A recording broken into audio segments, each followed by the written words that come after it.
So you mentioned at Pitt, the offense wasn't very connected, very efficient. Feel like the efficiency was there today. Did you like what you saw in that regard? Yeah, we were better. There was certainly some things that I thought we moved the ball better. I thought we were more connected. Obviously shot the ball better. That always helps. You hit 15 threes. That's usually a pretty good night for you. So we'll certainly take that. But overall, I was pretty happy with our ball movement against a team that typically extends their pressure to some degree on and off throughout the game. So sometimes it's hard when you're getting pressed to find that nice fluid motion. But I thought our guys did a good job of finding it periodically throughout the game. Coach, when you're talking about, you've mentioned like after games, team was connected, team wasn't connected. When you think about stuff like that, how much of that falls on Javon? And I know it's not all on his shoulders, but it seems like he plays a big role in that. And so if he's on, there's a connection. If he's off, there might not be quite the connection. Yeah, I think connectivity is really more of a team thing, but Javon certainly is the guy that at both ends of the floor, he's either one of the guys defensively guarding the ball, dictating, talk, or offensively getting us started into whatever action we're trying to do. So he certainly is a big role in that, but overall that's more of a team thing when we talk about the connectivity. Coach, happy with the press break? They didn't really give you too many problems. Yeah, that looked a lot better than it did at practice the last couple of days, so that was good. No, I was really pleased. I thought there was a couple things I thought Iona was really good at, and that one was turning people over on their full court press, and we did a nice job with that. And then their free throws, box outs, not something that a lot of teams you talk about, but they're one of the best in the country at getting their own misses on free throws. And I thought our guys did a really nice job there of being physical and not giving up any of those. Coach, what did the stretch of Hal with 11 points in 3 or 4 minutes there in the first half mean? Yeah, he was great. I mean, he gives us such a spark off the bench. He comes in, he's full of confidence. We love that about him. He understands what he's good at. He knows how to find his spots, and he's not afraid to let it go. So I thought that was again, when you have a little lead, but then you go to your bench and you're able to extend it. That's a nice luxury to have as a coach. Did you like what you guys did defensively? Yeah, I thought overall our guys were pretty good at holding them to 23.7%. I believe that's their lowest in 20 years. So defensively, I thought our guys did a great job of trying to take away their paint touches, not letting them get downhill, and they put stress on every single bounce to try to get into the paint.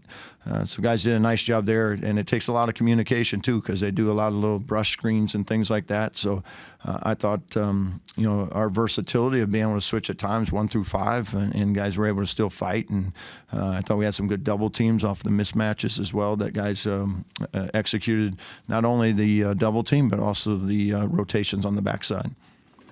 Assists on more than 50% of your made shots. Is that a number you look at? Is that what you want? Is that in the right territory?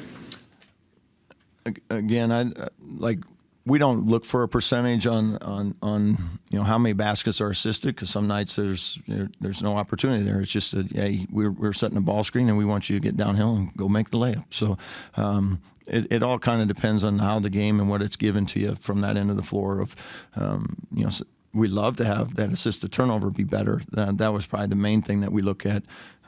15 assists, but 16 turnovers for us. That's not going to work on most night. That 16 turnover piece.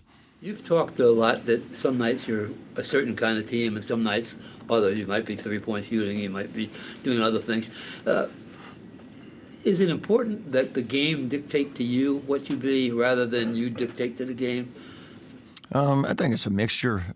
We would love to have good balance, being able to get paint touches, being able to finish at the rim, being able to get to the free throw line, being able to make a good percentage of threes. There are times today, especially in that first half, I thought late in the first half we started settling for too many threes. I thought we needed to get into the paint more, and we needed to get to the free throw line more. Sometimes that happens too when you have guys make a few. They're trying to have them a night. So, but those are the things we got to get a little more balanced with, because I think there's opportunities there where we need to drive it more, we need to post it more, and get some looks where we're creating advantages down in the interior. Talk about balance. I mean, just looking at it, you had 26 points off turnovers, 24 in the paint, 19 second chance points, and 12 fast break points. I mean, it's kind of a little bit of scoring every way. Yeah, and I love the second chance points. I thought Toby did a nice job tonight. Gave us 5 offensive rebounds, I believe. So that's really good. That's something we've put some focus on as well. We got to create more opportunities for ourselves on a night where we're not making 15 free throws, where we can go get those second and third chance opportunities. Hey, Darren, a little bit more on Javon and what you were just mentioning with the three-point line. There's a stretch there where there's a bunch of threes and they're not going, and I don't know if Iona fell asleep and expected that, but he gets a layup, three-point play, and things just kind of change after that too. Is that just a heady point guard? Yeah, I agree. I mean, and Javon's a terrific cutter. He knows how to set it up. He knows how to sell it. And that's something we need him actually to do a little bit more of, because he is so good at it. Sometimes, he'll bounce out a little bit more, where we'd like him to kind of stick his head down, get in the paint. And we had really challenged him here these last few days. Like, we need him to be more aggressive. We need Tucker to be more aggressive, not just to score, but also to, as facilitators. So having those two guys with the ball in their hands and trying to get them open more, where they can get touches that create opportunities for them to get better looks to shoot it, but also for them to get better opportunities where they're on the move now and can help facilitate for the other guys. Coach, sort of along those lines, I mean, obviously his 23 points stand out, but I mean, like, even if you were to hypothetically cut that in half, he still got 5 rebounds, 5 assists, only turned the ball over once, 4 steals. It's that kind of all-around game. I mean, some point guards, okay, maybe they score a lot or maybe they get a lot of assists, but it seems like his versatility maybe is what kind of stands out. That's the type of stat line I think he can do consistently. I really believe that. He's that type of player, and there's a lot of winning numbers on that stat sheet for him. So, again, that was part of our focus here these last few days is we need him to be more assertive and kind of stuffing that stat sheet, if you will. Like, all those numbers are great because he is a big, strong guard. He can go get rebounds. He can get in the paint. He plays at a good pace. He's got a good feel for the game, and then he knows how to score on top of that. Coach, Jake gets his first points, gets a nice ovation. What do moments like that, mean for the team and a guy that's probably not going to be in the spotlight this year? Yeah, Jake's great. A little side story. I saw him. Him and Tucker played against each other in high school, so I've seen him do that all the time. They had some great rivalry games growing as they were coming through high school. But Jake's awesome. I mean, he's the type of walk-on, comes in every day, just works hard, does his job, doesn't complain, just wants to be a part of the team, loves being out there, and then when he gets his moment, he's not afraid to let it go. Coach, with the opportunity you guys have coming up, how do you play that as a coach? Do you play up the fact that they're a top 5 team with Gonzaga, or are they just another team? How do you approach that with your guys? No, it's an opportunity. I mean, it's a great game for us, a great challenge for us. That we understand. Between now and next week, when we toss it up in the Bahamas, we got to get better at some things, and we know that. And that's we're not going to be a complete fix by next Wednesday, but we got to continue to grow as a team in certain areas, and I think our guys are pretty motivated to do that, and just continue to get better. And then when we toss it up on Wednesday, be as ready to play as we can. About the challenge of playing 3 games in a short span. Yeah, I love it. I love MTEs for that reason, because it gives you kind of a preview of the Big 12 tournament, that you may have to do that potentially. So you get a little feel for that tournament type environment, that tournament feel of seeing how guys respond after a night.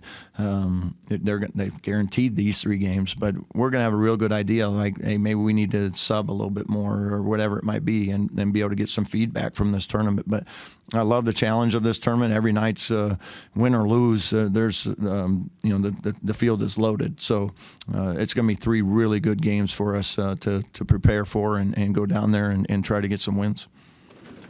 The fact that the entire field, like you said, is loaded, not just your guys' side of the bracket, but the other bracket. I mean, when you sign up, I mean, that's handed to you. What were your thoughts? Are they, thanks a lot, or what? I mean, Yeah. Like I said, that's there's parts of the schedule that are already set, and we're going to go play those games, and we're excited about it. Our guys are excited about it. It's a great trip. So we're going to approach it. We're going down there to win the first one. We'll worry about the second one on day 2. But we need to have a good week of practice as we get ready to prepare for the game. Anything else? Thanks, guys.